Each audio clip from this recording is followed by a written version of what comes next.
بسم الله الرحمن الرحيم.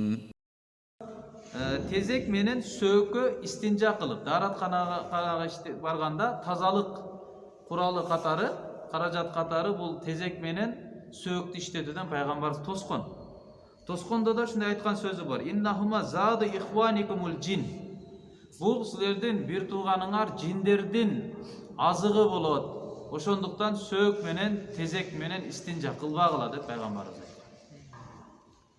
Бул пайгамбарыбыздын айткан сөзүнү бир сахабага келип, Салман радиаллаху анху келип бир айтат.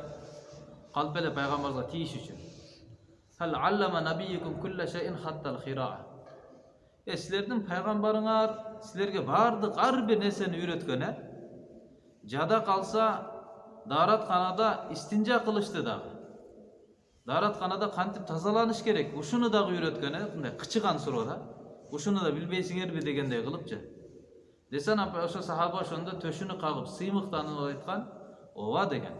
Пайгамбарыбыз саллаллаху алейхи вассалам бизге кандай истинжа кылышты, отуруп истинжа кылышты үйрөткөн, бошонушту.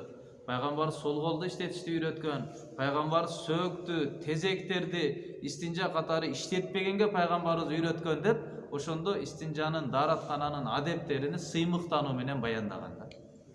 Бир устазыбыз айтат, мен бул Салман радиаллаху анхунун сыймыгыны качан кафир мамлекетке барып калганымда билдим дейт. Дин жайылтуу максатында кафир мамлекеттерге барганда, ошо мамлекеттин атын айтпай эле коелу, ошол жерге барсак дейт. Ал жерде daarатканага, мисалы, жумуш ушунчалык адам алек 8 саат иштеш керек, 10 саатка кызыктырып койгон. Бирок 8 саат сөзсүз ар бир адам иштеш керек, иштебесе болбойт. Эми иштеш керек. Бирок ушунчалык деңгээлде жумуш менен алек daarатканага барган убакты жок экен. Ошол жерде эле бир аз өтө коюп эле зараны бошонуп коюп кайра кайтып келе берет экен. Daarатканага киргенде да, чыкканда да кол жуумай жок экен.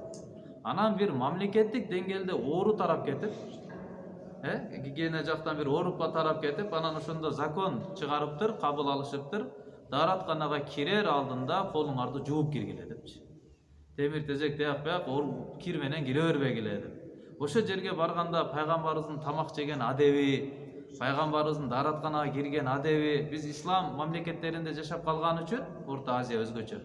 Биздин өтө мындай баягы када салттарыбыз бул сүннөткө, пайгамбарыбыздын тартибине, Кур'ан, хадистин тартибине, шариатка ылайыктуу да. Ошон үчүн биз булардын анча кадырын билбей калдык да. Улууну урматтоо деген тамактагы адептер жөнөкөй нерселерчи. Жерге отуруп эле тамактаныш, оң кол менен тамактаныш, колуңду жууп кел деген нерсе, алдынан же деген нерсе жөнөкөй катары көрүнөт. Майда чайнап же депчи, Бирок канча деген саясат бунун ичинде жатат.